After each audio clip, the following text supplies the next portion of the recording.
Hi, this is Jim Hensel in Portland, Oregon. I'm going to show you how to put together a Planet Junior 300. This one is going to go under my Allis-Chalmers Model G. So the first thing we're going to do is put on this shoe. This is that opens the furrow. It goes on like this.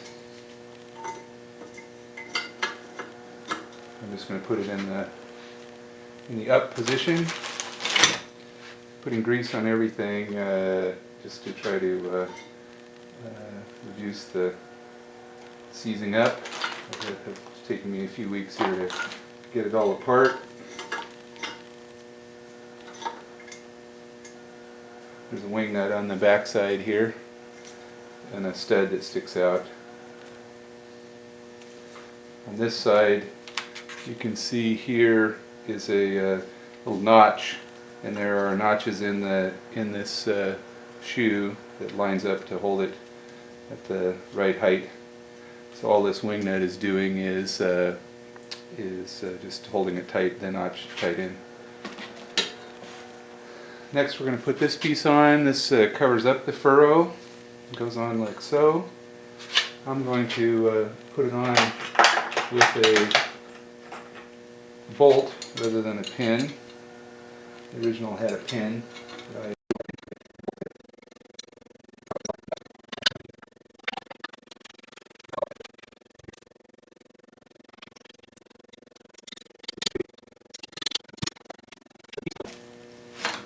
Okay, the next thing we're going to do is put on the rear tire.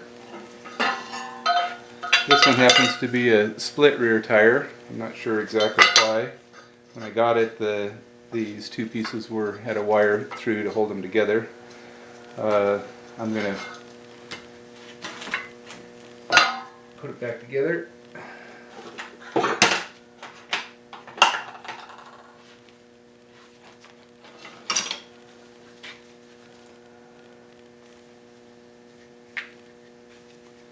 This happens to be bicycle grease. I'm going to use both regular, kind of Zerk fitting type grease and this bicycle grease. I have the bicycle grease in a handy tube, so I use it when I'm putting parts together. These are two caps that go on either side of the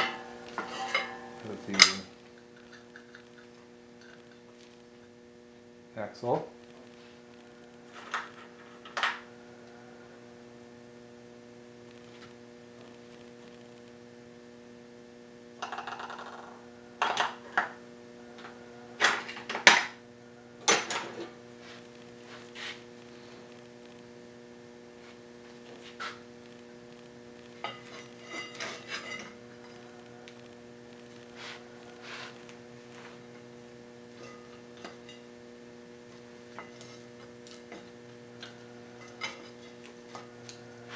In this particular case, there are Zerk fittings on both halves. If it's a single piece wheel, I would put the Zerk fitting on the other side, on this side over here, because the front wheel has the Zerk fitting on that same side, so it'd be easier to take care of.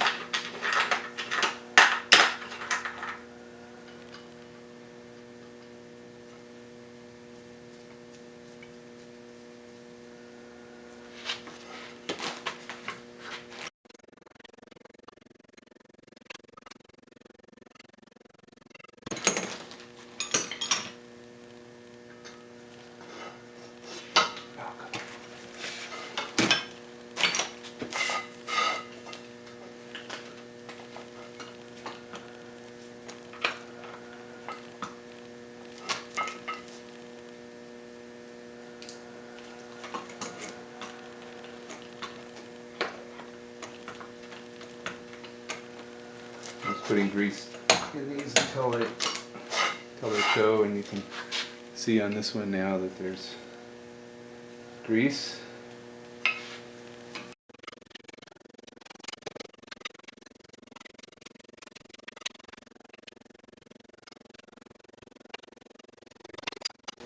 grease on this side too. So there they are.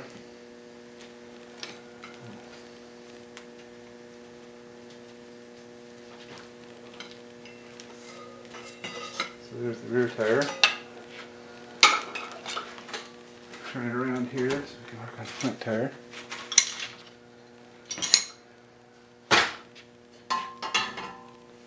So there's a this tube, an inner liner that goes in first. You saw me grease that for the front tire. I didn't mention it. And then the axle. I'm guessing this is because this can be replaced. In fact, this one is somewhat worn, but I don't want it to seize, so I'm going to make sure it has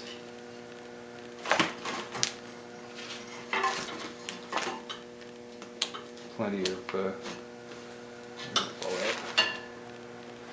grease. Okay, I'm going to install the front wheel. The gear goes on the, I guess you could say the right side if this is the front wheel. Yeah, I guess that's the driver's side, this is the passenger side, so to speak. So, it's a little bit complicated here. A lot of parts and pieces. This is the part of the yoke that actually attaches this to the Model G. And so it has to be held away from this edge so that it can move up and down. And you'll see that there's a little spacer right there to do that. Some of them have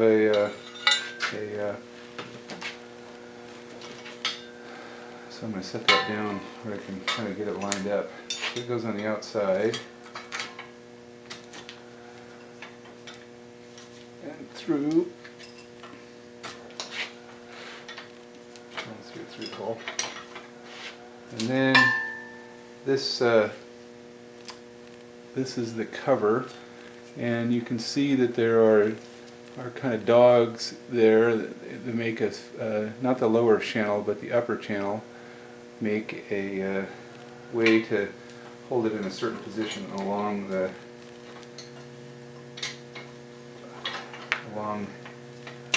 here, and here you can see these are lined up that way now.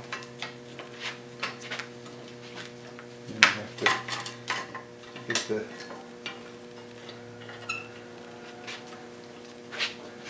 wheel in place next. And then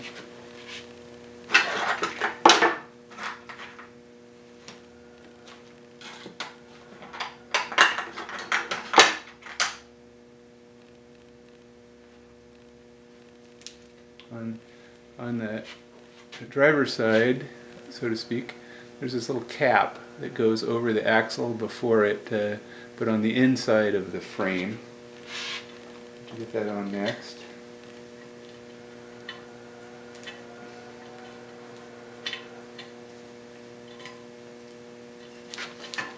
And then the axle goes through the frame. And then on the other side, there's the same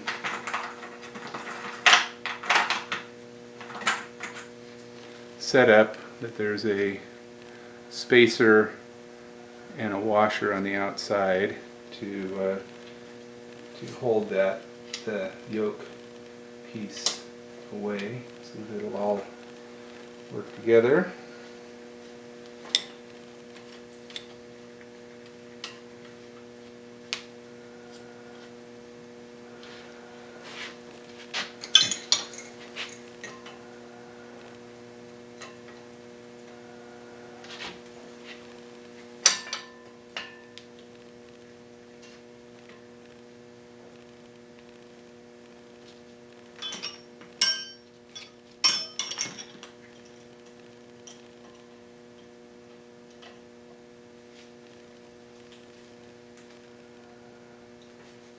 So I'm making sure that these dogs that hold this cover in a certain position are in fact up on the frame, and that everything is lining up nicely.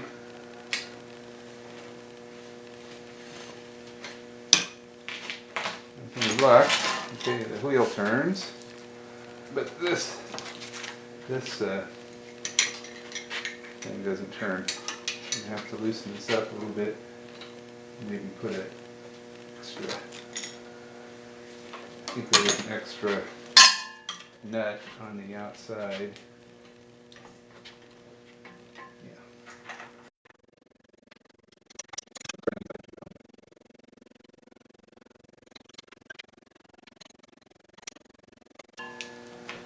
That seems okay.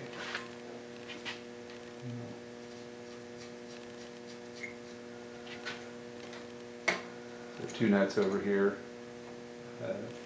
acting like a lock nut. So you can see that there's two nuts here, one's locking the other.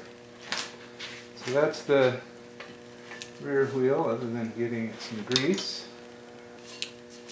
You can see that I have grease coming out the other side now. That's good. Get over here. A bit of grease. There's a socket that the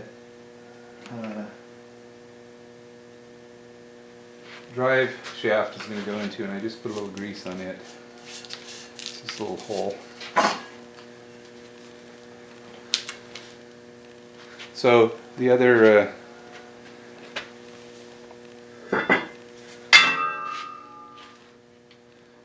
piece of the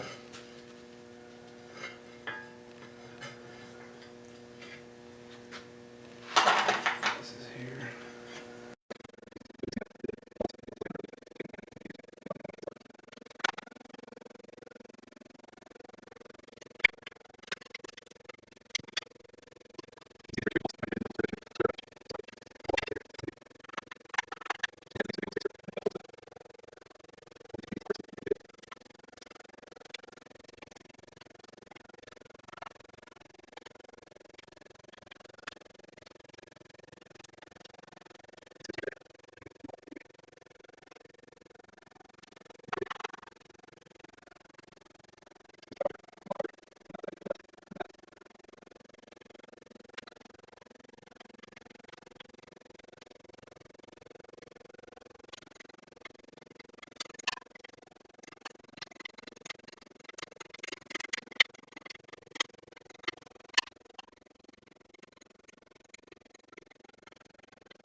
So there's the front yoke now attached.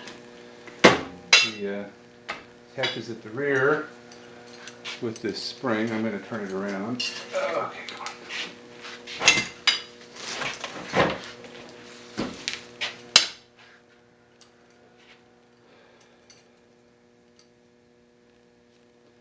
So there's a slot in the underside of this.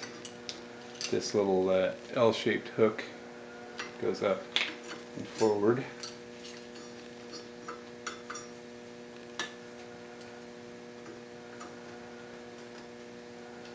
Like that. And then there's a hole here that this bracket goes through. It could have a pin, but again I'm going to use a 1/4-inch bolt with a lock nut.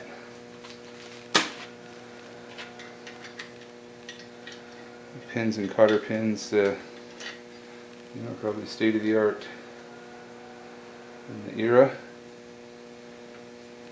But, see if I can find it slightly shorter.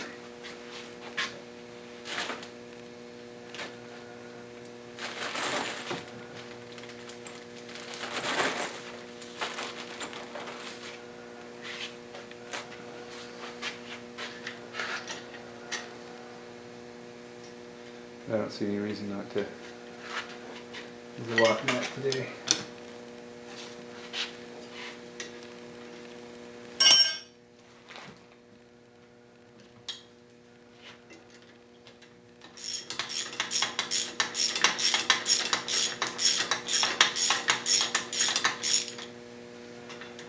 Okay, so there's the yoke is now attached. Next step is to attach the bin. So here are the parts for the hopper itself. You have the hopper with a shaft that turns. You can see in here a paddle. And to put this together, there's a seed disc. There are 3 different sizes. The numbers along the outside here, and all the numbers on, or the holes here, you can see get progressively smaller. These interior holes are just for detents. So that goes on underneath the. This is the a valve to close it. Goes on underneath, and then this eccentric lever goes on like that. I should say you can see that there's a groove in it there, and that's going to come all the way through this hole, so that this piece will be able to, with the U-shaped cutout, will be able to go into that groove and lock this from pulling back out. So put the numbers up. This goes behind here, just like that. This goes in here. And this goes down behind. It goes in far enough that the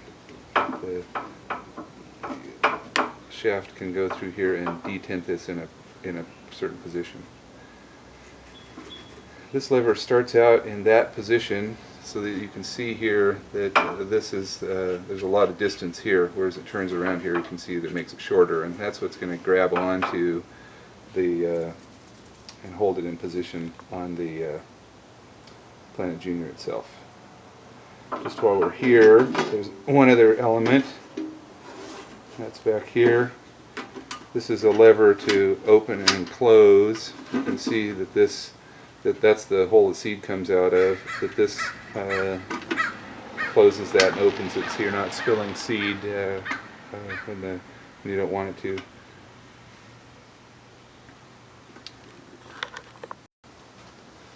So I'm now going to take the hopper and put it on the carriage.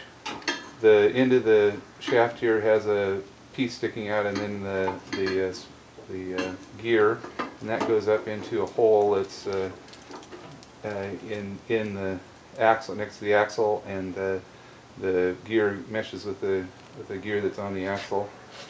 On the other side is a little tit that sticks out, and there was a hole in the bottom of this of the hopper on the outside there, kind of like this, and it just sticks in the tit there, and it gets pulled towards us here, and then the lower handle here that we just put in gets pulled around until that's all tight, and that's it. So then when the wheel turns here, make that happen. It turns the shaft, and which then turns the agitator inside, which helps the seed drop out. We've already talked about it, I believe, but this shoe down here is adjustable to the different depths for planting the seed, and then this furrow cover back here is just riding along the ground to provide cover for the furrow.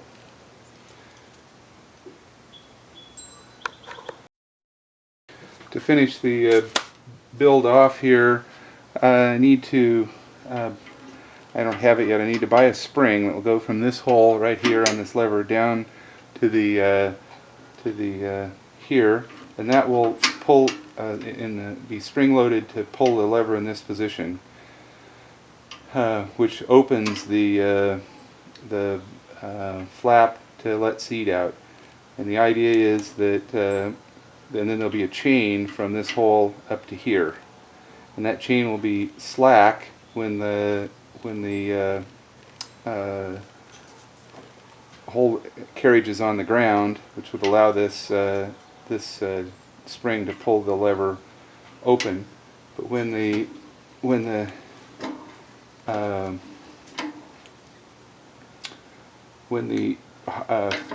thing is pulled up, when the seeder is pulled up off the ground, then that shortens this distance right here on the chain, which then there'll be a chain across here which will pull this lever into the close position, because when it's up off the ground, of course, you don't want it leaking seed.